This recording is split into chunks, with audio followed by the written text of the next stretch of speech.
ನೋಡಿ, ಇಲ್ಲಿ ಎಷ್ಟೋ ಜನದ್ದು ಚೆನ್ನಾಗಿರೋ ಜೀವನ ಇದೆ, ಅತ್ತೆ ಸೊಸೆ ಅನ್ಯೋನ್ಯವಾಗಿದ್ದೀರಾ, ಗಂಡ ಅರ್ಥ ಮಾಡ್ಕೊಳ್ತಿದ್ದಾನೆ, ನಿಮಗೆ ಈ ವಿಡಿಯೋ ಅವಶ್ಯಕತೆನೇ ಇಲ್ಲ. ಕ್ಯಾಟಗರಿಗೆ ನಾನು ಈ ವಿಡಿಯೋ ಮಾಡ್ತಾನೆ ಇಲ್ಲ.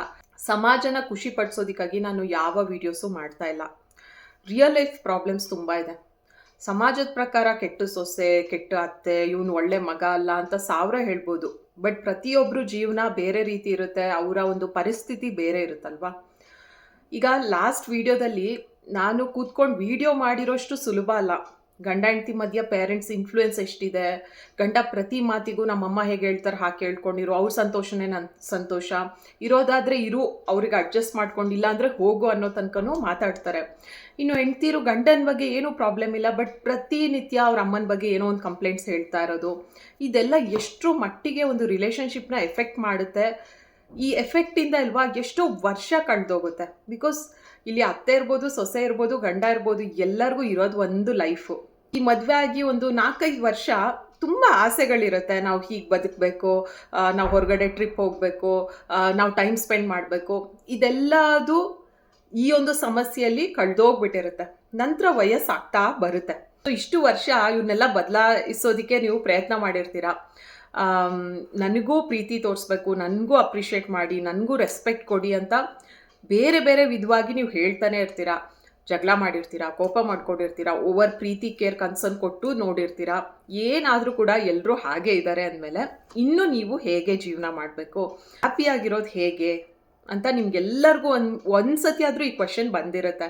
ಖುಷಿನ ನಾನು ಒಳ್ಳೆ ಸೊಸೆ ಆದರೆ ನಾನು ಖುಷಿಯಾಗಿರ್ತೀನಿ, ಇಲ್ಲ ನನ್ನ ಗಂಡ ನಾನು ಒಳ್ಳೆ ಹೆಂಡತಿ ಅಂದರೆ, ಇಲ್ಲ ನಾನು ಒಳ್ಳೆ ತಾಯಿ ಆದರೆ, ಹೀಗೆ ನಾವು ಹ್ಯಾಪಿನೆಸ್ಗಾಗಿ ಬೇರೆಯವ್ರ ಮೇಲೆ ಡಿಪೆಂಡ್ ಆಗಿದ್ದಾಗ ನಾವು ಜೀವನದಲ್ಲಿ ಖುಷಿಯಾಗಿರೋದಕ್ಕೆ ಸಾಧ್ಯನೇ ಇಲ್ಲ.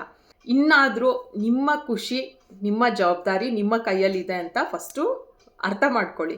ಸೆಲ್ಫ್ ಲವ್ ಅಂದ್ರೇನು, ಸೆಲ್ಫ್ ಕೇರ್ ಅಂದ್ರೇನು ಅಂತ ನೀವು ತಿಳ್ಕೊಂಡು ಹಾಗೆ ಲೈಫ್ ಲೀಡ್ ಮಾಡೋದಕ್ಕೆ ಶುರು ಮಾಡಿದ್ರೆ at least second innings of your life ನೀವು ಹ್ಯಾಪಿಯಾಗಿರ್ಬೋದು. ಹ್ಯಾಪಿಗಿಂತ ಒಂದು ನೆಮ್ಮದಿ ಇರುತ್ತೆ.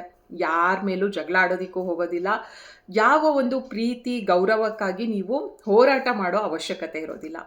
ಸೊ ಫಸ್ಟ್ ಥಿಂಗ್, ನಿಮಗೆ ಒಂದು ಒಳ್ಳೆ ರುಟೀನ್ ಇರಬೇಕು. ಆ್ಯಂಡ್ ಆ ರುಟೀನಲ್ಲಿ ಅಟ್ಲೀಸ್ಟ್ 1-2 ಗಂಟೆ ಅದು ನಿಮಗಾಗಿ ನೀವು ಮೀಸಲಿಡಬೇಕು.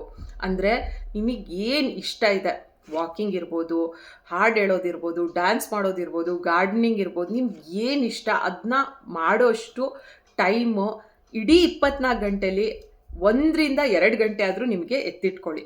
ಅದನ್ನು ಬಿಟ್ಟು ಬೇರೆ ಸಮಯದಲ್ಲಿ ನೀವು ಬೇರೆಯವ್ರಿಗಾಗಿ ಸುಮಾರು ಕೆಲಸ ಮಾಡ್ತಾ ಇರ್ತೀರಾ.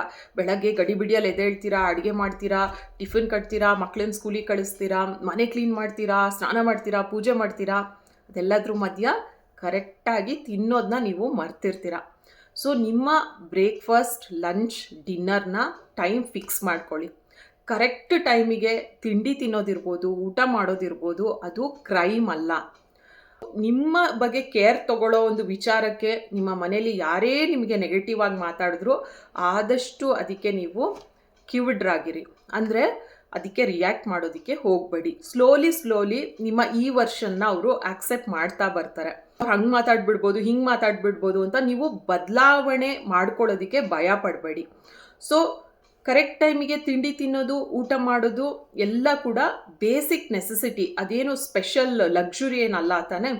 ಇನ್ನು ನೆಕ್ಸ್ಟ್, ಪ್ರತಿ ದಿವಸ 30 ನಿಮಿಷ ನೀವು ಹೊರಗಡೆ ವಾಕಿಂಗ್ ಹೋಗಬೇಕು. ಎಷ್ಟೇ ಕೆಲಸ ನೀವು ಮನೇಲಿ ಮಾಡಿದ್ರೂ ಕೂಡ ಹೊರಗೆ ಹೋಗಿ ವಾಕಿಂಗ್ ಮಾಡೋದಕ್ಕೆ ಅದು ಸಮ ಅಲ್ಲ. ಔಟ್ಡೋರ್ ಆ್ಯಕ್ಟಿವಿಟಿ, ಅದು ವಾಕಿಂಗ್ ಇರ್ಬೋದು, ಸ್ವಿಮ್ಮಿಂಗ್, ಏನೇ ಇರ್ಬೋದು. ಸೊ ಬೇಸಿಕ್ ವಾಕಿಂಗ್ ನಾನು ಹೇಳೋದು. ಔಟ್ಡೋರ್ ಆ್ಯಕ್ಟಿವಿಟಿ ಅನ್ನೋದು ನಮ್ಮ ದೇಹ ಮನಸ್ಸಿಗೆ ತುಂಬಾ ಮುಖ್ಯ. 30 ನಿಮಿಷ ನೀವು ಔಟ್ಡೋರಲ್ಲಿ ಕಳಿಲೇಬೇಕು. ಇನ್ನು ನೆಕ್ಸ್ಟು, ನಿಮ್ಮ ಕರ್ತವ್ಯಗಳು ಏನಿದೆ ಎಲ್ಲ ಮಾಡಿ ನೀವು, ನಾನು ಅದಕ್ಕೆ ಬೇಡ ಅಂತ ಹೇಳೋದಿಲ್ಲ.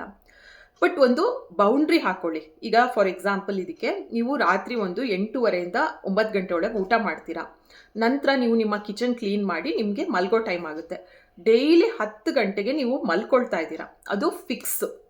ನೀವು ಬೇರೆ ಯಾರೋ ಲೇಟಾಗಿ ಬರ್ತಾರೆ, ಅವ್ರಿಗೆ ಇನ್ನೊಂದೇನೋ ಮಾಡಿಕೊಡ್ಬೇಕು, ಏನೇ ಇದ್ರೂ ನಾನು 10 ಗಂಟೆ ಒಳಗೆ ನಿಮ್ಗೆ ಏನೇ ಇದ್ರೂ ನಾನು ಮಾಡಿಕೊಡ್ತೀನಿ, ಅದರ ನಂತರ ನಾನು ಮಲ್ಕೋಬೇಕು ಅಷ್ಟೇ. ನೀವು 10 o'clockಗೆ ಮಲ್ಕೊಳ್ಳೋದು ಯಾವುದೇ ರೀತಿ ಅಪರಾಧ ಅಲ್ಲ. ಅದು ನಿಮ್ಮ ಸ್ಲೀಪ್ ರಿದಮ್ಗೆ ತುಂಬಾ ಮುಖ್ಯ ಆಗಿರುತ್ತೆ. ಸೊ ಆದಷ್ಟು ಸೇಮ್ ಟೈಮ್ಗೆ ಹೋಗಿ ಮಲ್ಕೊಳ್ಳೋದಕ್ಕೆ ಶುರು ಮಾಡಿ. ಆ್ಯಂಡ್ ಬೆಳಗ್ಗೆ ನೀವು ರೆಗ್ಯುಲರ್ ಆಗಿ ಏನು ಎದ್ದೇಳ್ತೀರಲ್ಲ ವಿತೌಟ್ ಅಲಾರಮ್ ಎದ್ದೇಳೋದಕ್ಕೆ ಟ್ರೈ ಮಾಡಿ. ಆ ಥರ ಅಭ್ಯಾಸ ಆಲ್ರೆಡಿ ನಿಮಗಿದೆ ಅಂದರೆ ತುಂಬಾ ಒಳ್ಳೆಯದದು. ಇದೊಂದು ಉದಾಹರಣೆಯಾಗಿ ನಾನು ಹೇಳಿದ್ದು. ಹೀಗೆ ತುಂಬ ವಿಷಯ ನಡೀತಾ ಇರುತ್ತೆ ಮನೇಲಿ. ಸುಮಾರು ಜನ ಕ್ಲಿನಿಕಲ್ಲೂ ಇದನ್ನ ಶೇರ್ ಮಾಡಿದ್ದಾರೆ. ಅವರ ಮಕ್ಕಳಿಗೆ ಅವ್ರು ಏನೋ ಒಂದು ಹೇಳೋದಕ್ಕೆ ಪ್ರಯತ್ನ ಪಡ್ತಾ ಇರ್ತಾನೆ, ಏನೋ ಒಂದು ಗೈಡ್ ಮಾಡಬೇಕಾದ್ರೆ ಅತ್ತೆ ಏನೋ ಒಂದು ಟಾಟ್ ಕೊಡ್ತಾರೆ, ಇಲ್ಲ ಮಾವ ಮಾತಾಡ್ತಾರೆ, ಇಲ್ಲ ನಾದ್ನಿ ಬಂದು ಏನೋ ಹೇಳ್ತಾರೆ. ಪೇರೆಂಟಿಂಗ್ ಅಂತ ಬಂದಾಗ ನಿಮ್ಮ ಮಕ್ಕಳಿಗೆ ಏನು ಒಳ್ಳೆಯದು ಕೆಟ್ಟದ್ದು ಆ್ಯಂಡ್ ಅದನ್ನ ಗೈಡ್ ಮಾಡೋ ರೀತಿ ನಿಮ್ಮದೇ ಬೇರೆದಾಗಿರುತ್ತೆ. ಅದಕ್ಕೆ ತದ್ವಿರುದ್ಧವಾಗಿ ಏನೋ ಒಂದು ಟಾಂಟ್ ಕೊಡ್ತಾ ಇದ್ದಾರೆ ಅಥವಾ ಏನೋ ಒಂದು ಒಪಿನಿಯನ್ ಹೇಳ್ತಾ ಇದ್ದಾರೆ, ಅದು ನಿಮ್ಗೆ ಇಷ್ಟ ಆಗ್ತಾ ಇಲ್ಲ, ಅದು ನಿಮ್ಮ ಮಗುಗೆ ನೆಗೆಟಿವ್ ಆಗಿ ಎಫೆಕ್ಟ್ ಆಗ್ತಿದೆ ಅಂದಲ್ಲಿ ನೀವು ಕ್ಲಿಯರ್ ಆಗಿ ಅದನ್ನ ಕನ್ವೆ ಮಾಡಿ. ನೋಡಿ, ನನಗೆ ಇದು ಇಷ್ಟ ಆಗೋದಿಲ್ಲ, ನಾನೇನೋ ನನ್ನ ಮಗನಿಗೆ ಹೇಳಬೇಕಾದ್ರೆ ಮಧ್ಯ ಬಾಯಿ ಹಾಕಬೇಡಿ. ಇದು ಯಾವ ರೂಡ್ನೆಸ್ ಅಲ್ಲ, ಇದು ನಿಮ್ಮ ಬೇಸಿಕ್ ರೈಟ್. ಇದನ್ನು ನೀವು ಹೇಳ್ಬೋದು. ಅಟ್ ದಿ ಸೇಮ್ ಟೈಮ್ ಅಜ್ಜ ಅಜ್ಜಿ ಜೊತೆ ಖುಷಿಯಾಗಿ ಮಗು ಟೈಮ್ ಸ್ಪೆಂಡ್ ಮಾಡ್ತಾ ಇದೆ, ಅಪರೂಪಕ್ಕೆ ಅವ್ರು ಏನೋ ಒಂದು ಸ್ವೀಟ್ ತಂದು ಕೊಡ್ತಾರೆ, ಅದೆಲ್ಲದಕ್ಕೂ ಕೂಡ ನೀವು ಅಯ್ಯೋ ನನ್ನ ಮಗುಗೆ ಹಂಗೆ ಮಾಡಬೇಡಿ ಹಿಂಗೆ ಮಾಡಬೇಡಿ ಅಂತ ರಿಸ್ಟ್ರಿಕ್ಟ್ ಮಾಡೋದು ಕೂಡ ತುಂಬಾ ತಪ್ಪು. ಅದರಿಂದ ಅವ್ರಿಗೆ ಏನು ಗೊತ್ತೋ ಒಂದು ಗ್ಯಾಪ್ ಕ್ರಿಯೇಟ್ ಆಗುತ್ತೆ. ಅಯ್ಯೋ ಈ ಮಗು ನಾನು ನೋಡ್ಕೊಳಕ್ಕೆ ಹೋಗಲ್ಲಪ್ಪ, ಅವಳ ಮಕ್ಳನ್ನ ನೋಡ್ಕೊಳ್ಳಿ, ಈ ಥರದ್ದೆಲ್ಲ ಶುರುವಾಗುತ್ತೆ. ಸೊ ನಿಮಗೊಂದು ಕ್ಲಾರಿಟಿ ಇರಬೇಕು. ನಿಮ್ಮ ಮಗುವಿಗೆ ಫಿಸಿಕಲ್ ಹೆಲ್ತ್ ಇರ್ಬೋದು, ಮೆಂಟಲ್ ಹೆಲ್ತಿಗೆ ಇದು ತುಂಬಾ ಕೆಟ್ಟದು ಅಂತ ನಿಮ್ಗೆ ಅನಿಸಿದಾಗ ಸ್ಟ್ರಾಂಗ್ ಆಗಿ ಮಾತಾಡಿ. ಸಣ್ಣ ಪುಟ್ಟ ವಿಚಾರಕ್ಕೆಲ್ಲ ನೀವು ಹೇಳ್ತಾ ಹೋದ್ರೆ ಅಲ್ವಾ, ಅದು ಎಗೇನ್ ನಮ್ಮಿಂದ ಇನ್ನೊಬ್ರಿಗೆ ಬೇಜಾರಾಗುತ್ತೆ, ಫ್ಯಾಮಿಲಿಯಲ್ಲಿ ಗ್ಯಾಪ್ ಕ್ರಿಯೇಟ್ ಆಗುತ್ತೆ. ಎಷ್ಟೋ ವರ್ಷ ನೀವು ಗಂಡನ ಮೇಲೆ ಡಿಪೆಂಡ್ ಆಗಿರ್ತೀರಾ. ನಮ್ಮನ್ನೆಲ್ಲಾದರೂ ಹೊರಗಡೆ ಕರ್ಕೊಂಡೋಗಿ, ವೀಕೆಂಡ್ ಬಂತು, ತುಂಬ ಸತಿ ಕೇಳಿರ್ತೀರಾ, ಅವ್ರು ಕರ್ಕೊಂಡು ಹೋಗಿರೋದಿಲ್ಲ. ಸೊ ಬೇಸಿಕಲಿ ಎಗೇನ್ ನಿಮ್ಮ ಖುಷಿ ಅವರಿಂದನೇ ಆಗಿರುತ್ತೆ, ಆದ್ದರಿಂದ ನಿಮಗೆ ದುಃಖ ಆಗುತ್ತೆ. ಸೊ ಇವಾಗ ನೀವು ಒಂದು ಸೋಲೋ ಟ್ರಿಪ್ ಹೋಗಿ, ಅದು ಏನು ಅಪರಾಧ ಅಲ್ಲ. ಸೇಫ್ ಆದ ಪ್ಲೇಸಿಗೆ, ನೀವು ಕಂಫರ್ಟೇಬಲ್ ಆಗಿರೋ ಜಾಗಕ್ಕೆ ಸೋಲೋ ಟ್ರಿಪ್ ಹೋಗಿ. ನಿಮ್ಮ ಜೊತೆ ನೀವು ಟೈಮ್ ಸ್ಪೆಂಡ್ ಮಾಡ್ತೀರಲ್ಲ, ಅದು ನಿಮಗೆ ಖುಷಿ ಅನ್ಸೋದಕ್ಕೆ ಶುರು ಆದಾಗ ನೀವು ಜೀವನದಲ್ಲಿ ಗೆದ್ರಿ ಅಂತ ಅರ್ಥ.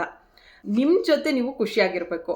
ಈ ಪಾಯಿಂಟಿಗೆ ರೀಚ್ ಆಗೋದಕ್ಕೆ ಇಡೀ ಜೀವನ ನಾವು ಸರ್ಕಸ್ ಮಾಡ್ತೀವಿ. ಆವಾಗ ನಾವು ನಮ್ಮ ಬಗ್ಗೆ ಕೇರ್ ಮಾಡ್ತಾ ಇರ್ತೀವಿ, ಒಂದು ಬೌಂಡ್ರಿ ಸೆಟ್ ಮಾಡ್ತೀವಿ, ಆ್ಯಂಡ್ ನಮ್ಮ ಜೊತೆ ನಾವು ಖುಷಿಯಾಗಿರೋದನ್ನ ನೋಡಿದಾಗ ಅಲ್ವಾ, ಎಲ್ಲರೂ ಕೂಡ ಆಟೋಮೆಟಿಕ್ಕಾಗಿ ಚೇಂಜ್ ಆಗ್ತಾರೆ. ಆ ಪ್ರೀತಿ, ರೆಸ್ಪೆಕ್ಟ್ ಅನ್ನೋದು ಹಾಗೆ ನಮ್ಮ ಕಡೆ ಫ್ಲೋ ಆಗುತ್ತೆ. ನೀವು ಅದಕ್ಕೆ ಕೇಳೋದೇ ಬೇಡ. At least second innings of your life ಇದನ್ನೆಲ್ಲ ಸ್ಟಾರ್ಟ್ ಮಾಡಿ. ಇನ್ನೂ ಹಲವಾರು ಪಾಯಿಂಟ್ಸ್ ಇದೆ, ಮುಂದಿನ ನನ್ನ ವಿಡಿಯೋದಲ್ಲಿ ಅದನ್ನೆಲ್ಲ ತಿಳಿಸ್ತಾ ಬರ್ತೀನಿ.